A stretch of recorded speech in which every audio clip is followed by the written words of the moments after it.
Dr. Billy Graham já levou a mensagem de esperança em Jesus Cristo para o maior número de pessoas em toda a história. Mais de 210 milhões de pessoas em 185 países ao redor do mundo foram tocadas pela mensagem do Dr. Billy Graham. Por mais de 60 anos, ele vem fazendo com que milhares de pessoas entreguem suas vidas a Jesus. Dos povos de países mais remotos da África ao coração de Nova York, tanto para grandes chefes de Estado como para os povos mais humildes e necessitados. Hoje, o Dr. Graham compartilha conosco a mensagem de esperança em Jesus Cristo.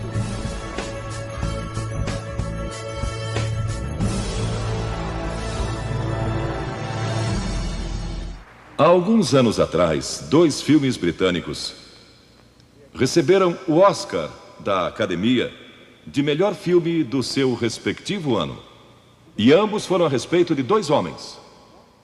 Um foi Eric Liddell e o outro foi Gandhi. Ambos tiveram a força e a coragem, quando sob pressão, de dizer não a si mesmos, de exercer autodisciplina. Quero tomar como meu texto de hoje 1 Coríntios, capítulo 10. Começando com o versículo 12. Aquele, pois, que pensa estar em pé, veja que não caia. Não vos sobreveio tentação. Ouçam isto. Não vos sobreveio tentação que não fosse humana. Todo ser humano enfrenta tentações no decorrer de sua vida. Mas Deus é fiel e não permitirá que sejais tentados além das vossas forças. Pelo contrário, juntamente com a tentação, vos proverá livramento, de sorte que a possais suportar. Deus proveu escape, se você conhece a Cristo. Bom, aqueles 2 filmes tiveram um tremendo impacto sobre o mundo. O de 1982 foi Carruagens de Fogo, a história de Eric Liddell. Um jovem que disse não a si mesmo e sim a Cristo. Ele surpreendeu o mundo quando se recusou a correr num domingo nas Olimpíadas de Paris de 1924. E vocês todos sabem que ele disse não até mesmo ao príncipe de Gales, que lhe pediu que corresse, porque ele era o homem mais rápido do mundo nos 100 metros. Mas ele disse não, porque ia ser num domingo e era contra suas convicções bíblicas escocesas. E recentemente foi comemorado o 60º aniversário da grande vitória de Eric Liddell nas Olimpíadas, porque ele correu nos 400 metros, em que ninguém achava que teria chance, e venceu. E fizeram esse grande filme a respeito da sua vida. E o que muita gente não sabe é que a vida de Eric Liddell não se limitou àquela vitória, porque depois que se formou na Universidade de Edimburgo, quando partiu, a estação estava lotada de colegas e professores cantando "Saudai o nome de Jesus", porque Eric Liddell foi para a China como missionário. Foi capturado pelos japoneses durante a guerra e morreu num campo de concentração japonês. Mas naquele campo, ele trouxe alegria e coragem a todos os prisioneiros, pois pregou para eles e cantou para eles, ministrando as suas almas. E ouvi dizer que estão preparando um outro filme, mostrando sua vida ali, porque ele teve coragem de dizer não. O mundo ouviu falar dele, porque ele disse não àqueles que tentaram fazer com que abandonasse as suas convicções cristãs pessoais. E eu penso em William Booth, há pouco mais de 100 anos atrás, que fundou o Exército da Salvação. Ele se converteu, tornou-se um vigário, um pastor, e foi para as favelas de Londres, para as zonas da luz vermelha. Pregou entre a gente pobre, formou um pequeno grupo chamado Banda Aleluia, e ia às esquinas, e ia também às prisões. E alguns dos líderes religiosos da época não gostaram daquilo. E assim ele foi chamado diante de uma conferência de líderes religiosos e disseram: William Booth, você vai pregar onde nós o mandarmos, senão será excomungado. Ali estava ele, diante daquela vasta assembleia de pastores. Que podia dizer? Catherine Booth, que se tornou tão famosa quanto ele, sua esposa, estava na galeria e abanou o seu lenço gritando: William, diga não! E William obedeceu sua esposa e disse não, e assim nasceu o exército da salvação.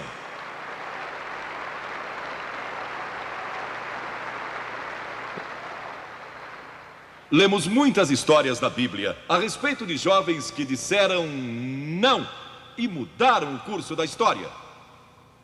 A primeira que quero mencionar, talvez nunca tenham ouvido falar. Seu nome foi Vasti e foi rainha da Pérsia.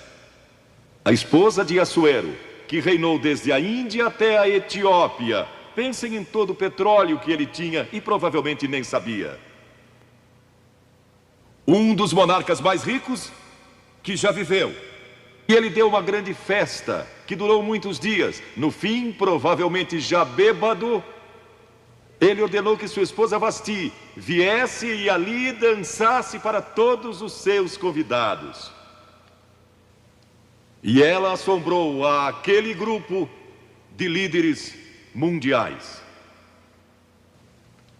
Ao se recusar, ela disse não. Eu não vou expor o meu corpo para esses homens. Ele mandou outra mensagem, ameaçando que ela deixaria de ser rainha e perderia seus confortos e bens materiais e toda a sua fama.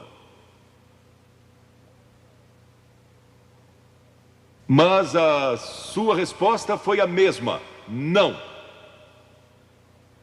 E ela mudou a história, porque foi deposta como rainha. Nada mais sabemos. Mas por causa dela, Esther se tornou rainha e o povo judeu foi salvo. E até o dia de hoje, o povo judeu celebra um grande feriado, porque uma mulher disse não e abriu a porta para a salvação do povo judeu, porque havia um homem como Hitler, e era o primeiro-ministro do país, decidido a destruir e aniquilar os judeus. Agora, a Bíblia tem muito a dizer a respeito de sensualidade e lascívia e depravação. A palavra lascívia significa a tendência de incitar desejos sensuais. Sensualidade significa o apelo proposital aos sentidos físicos para satisfação pessoal. Talvez lendo um livro pornográfico ou assistindo um filme impróprio. A Bíblia diz que devemos nos abster das paixões carnais, da sensualidade, que fazem guerra contra a alma. Elas estão em guerra contra a sua alma e seu espírito. E a Bíblia diz que devemos nos abster delas, ficar longe delas. E então a Bíblia usa outra palavra, réprobo. Agora, isso se refere a pessoas totalmente depravadas, de consciências mortas ou cauterizadas, não sabem mais corar, perderam a capacidade de discernir entre o bem e o mal. E em Romanos 1:28 lemos: e por haverem desprezado o conhecimento de Deus, o próprio Deus os entregou a uma disposição mental reprovável para praticarem coisas inconvenientes. Ou seja, Deus desistiu deles dizendo: vão em frente, gozem toda depravação e toda sensualidade que quiserem, não vou perturbá-los. Ainda não. Mas saibam que seus pecados os acharão e prestarão contas no dia do juízo. E Paulo, escrevendo ao jovem Timóteo, disse: também estes resistem à verdade, homens de todo corrompidos, réprobos quanto à fé. Em outras palavras, rejeitaram a Cristo por tanto tempo que suas consciências se cauterizaram e seus corações se endureceram. E mesmo que o Espírito de Deus lhes fale, eles não podem ouvir. É por isso que é importante que você aceite a Cristo quando é jovem. É importante que venha a Cristo agora. Se o Espírito de Deus está falando com você, entregue a sua vida a Cristo, porque o dia pode chegar em que a sua consciência esteja morta e você não possa mais ouvir a voz de Deus. Ela disse não.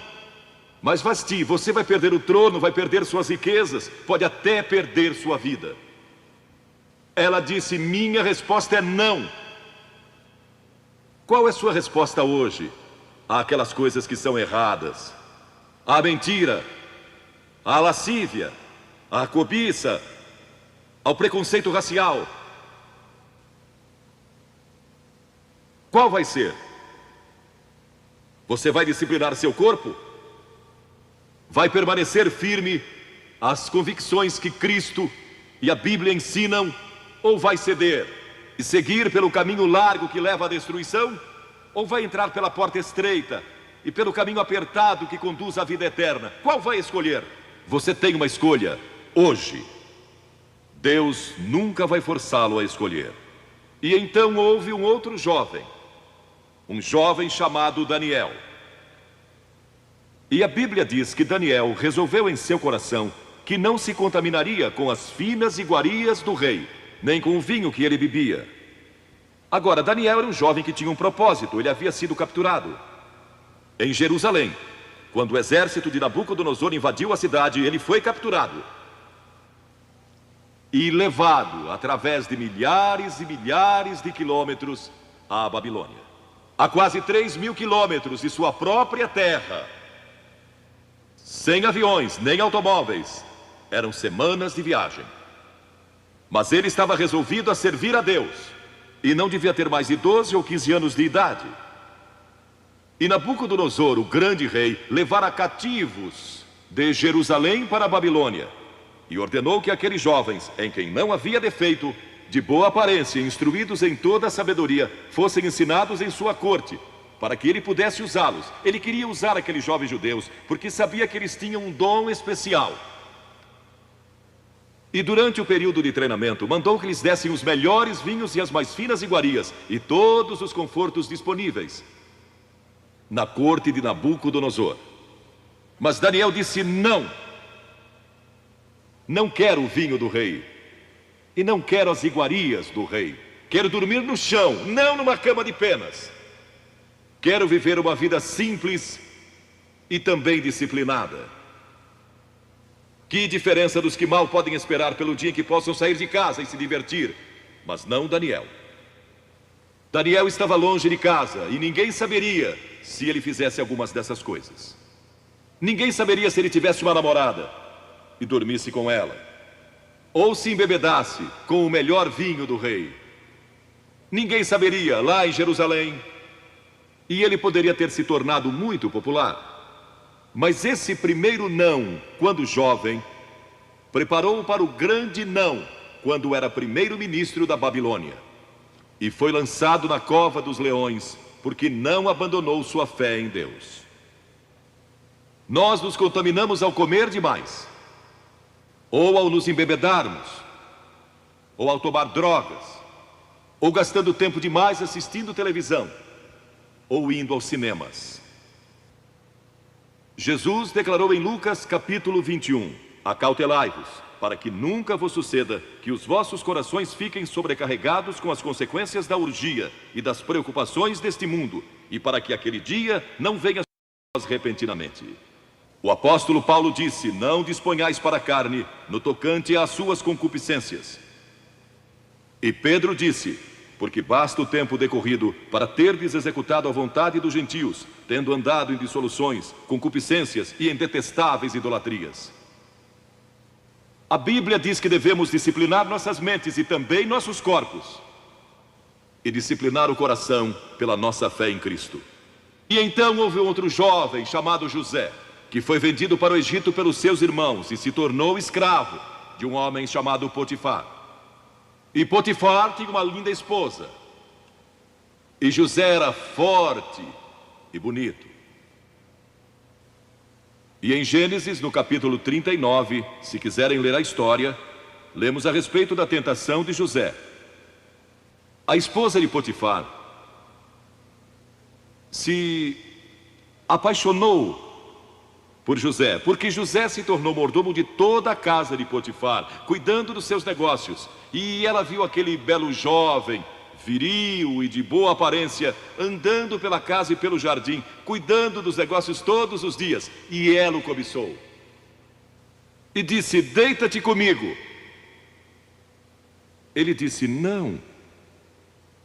E acrescentou: não posso fazer isso ao meu senhor, que me confiou tudo o que tem, exceto sua esposa. Não posso pecar contra Deus, o Deus dos meus pais. Ele estava longe de casa, lá no Egito, quem saberia?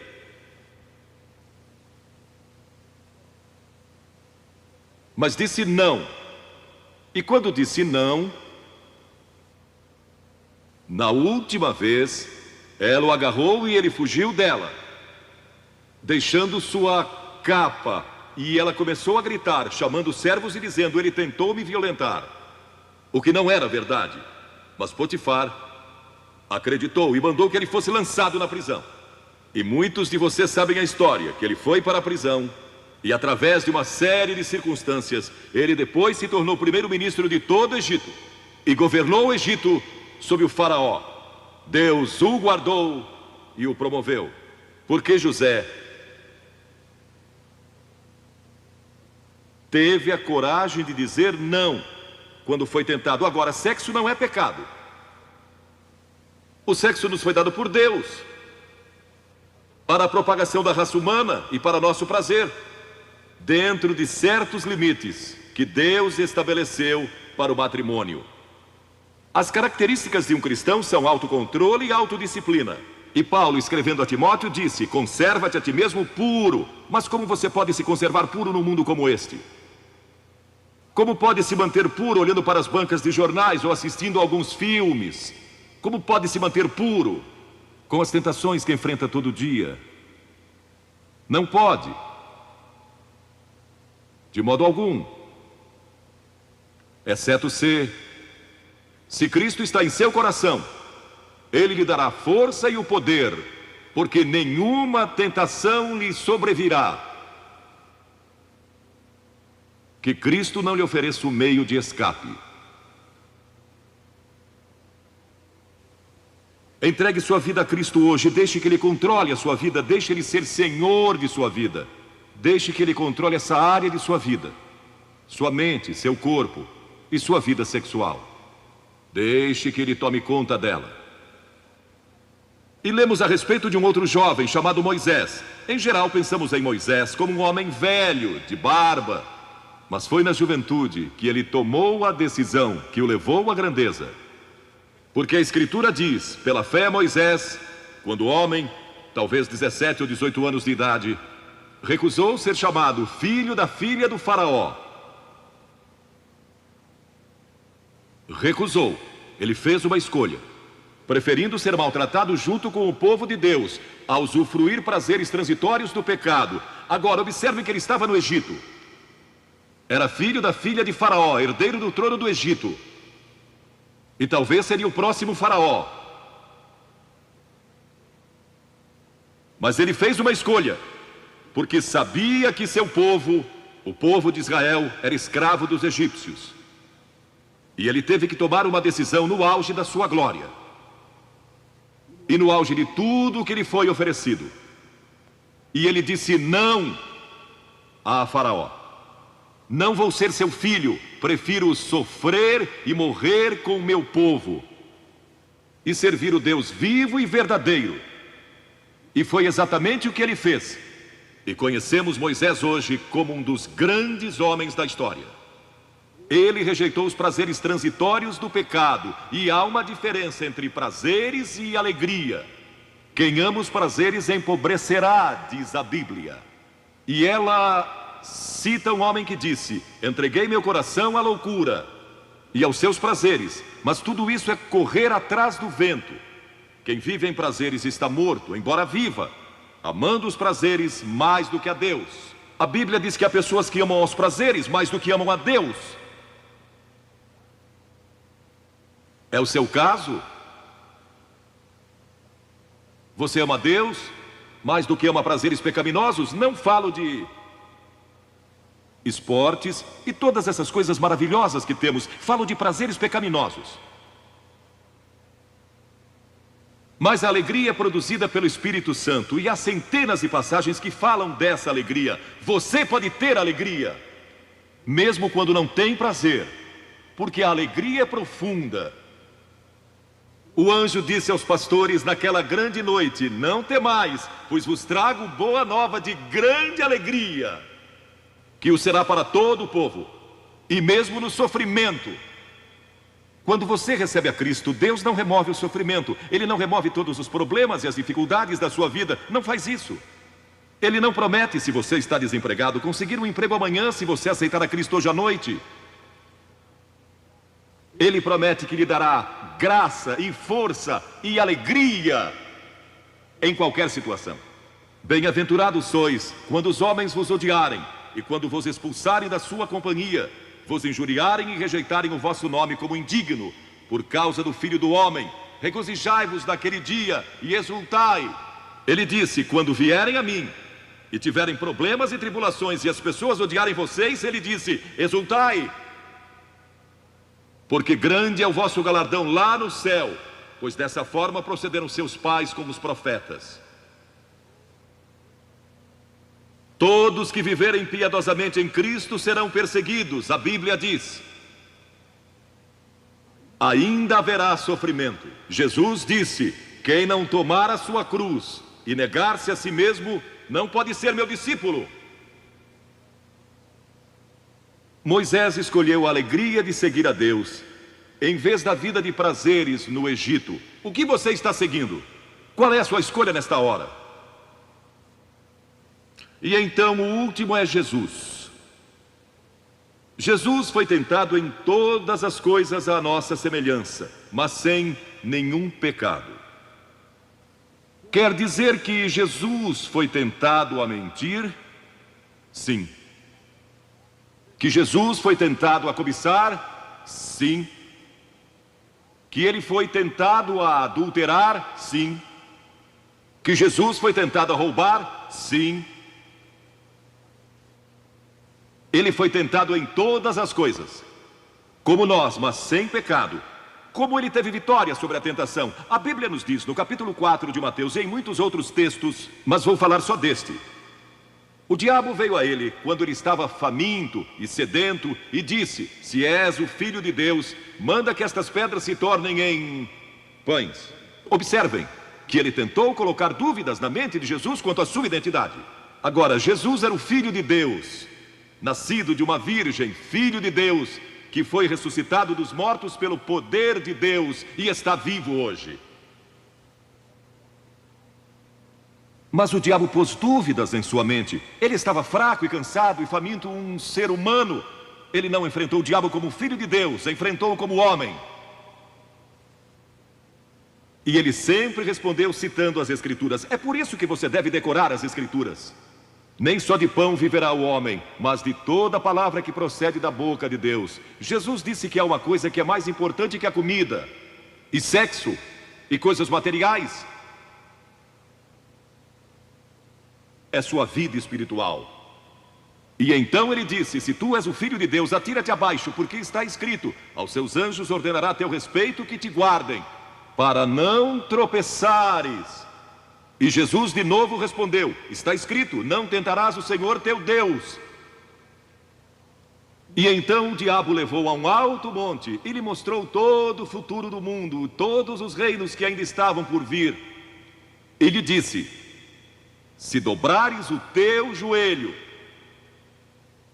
e me adorares, eu te darei todos os reinos do mundo e sua glória. Jesus não argumentou se ele podia fazer isso. O diabo pode dar-lhe qualquer coisa. Alguns de vocês estão vendendo as suas almas por nada, coisa sem valor. A Jesus ele ofereceu o mundo todo, mas ele sabia que a cruz estava esperando por ele, e o único meio de salvação para o mundo era a cruz. Se tivesse obedecido o diabo, nós nunca teríamos tido a oportunidade de sermos salvos e perdoados.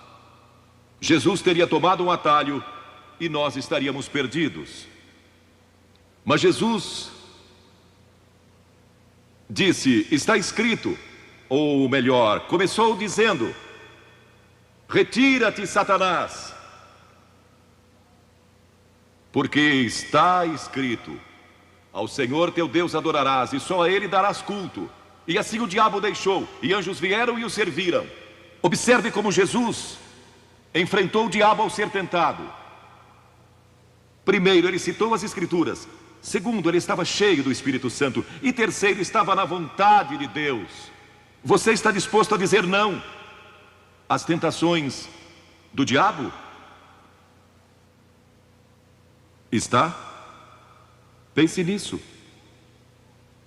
E está disposto a dizer sim às declarações de Cristo, de que Ele é Filho de Deus, e quer que Ele entre em seu coração e perdoe seus pecados, salvando? Eu sei, muitos de vocês foram batizados e confirmados. A maioria de vocês talvez sejam membros de uma igreja, ou se identificam com uma igreja, ou talvez vão à igreja 2 ou 3 vezes ao ano. Não sei se fazem isso ou não, mas sei que muitos o fazem. Mas não podem declarar aqui hoje: eu sei que meus pecados foram perdoados, eu sei que vou para o céu. Deus está disposto a perdoar todo o seu passado hoje por causa da cruz. Deus está disposto a dizer: eu perdoo você, porque Ele ama você. E Deus se interessa por você como se você fosse a única pessoa em todo o mundo. E você pode recebê-lo nesta noite. Você diz: o que preciso fazer? Primeiro, deve estar pronto a se arrepender dos seus pecados. O primeiro sermão de Jesus foi sobre arrependimento. E a palavra arrependimento significa mudança, mudar suas ideias, mudar seu estilo de vida. Deixar que Cristo entre e o ajude a mudar. Está pronto a fazer isso? Não pode mudar por si mesmo. Mas Ele o ajudará a mudar. Não que você será perfeito. Significa que vai dar à sua vida uma nova direção. E Ele estará com você para ajudá-lo. À medida que você anda dia a dia com Cristo, você vai falhar e vai errar. Não vai ser perfeito. Mas Cristo estará com você, se estiver pronto a se arrepender. Diga a Deus: nesta hora eu pequei e me arrependo, e estou pronto a mudar. E então a segunda coisa é que você o recebe pela fé. Cliff disse há pouco que você não pode racionalizar a salvação.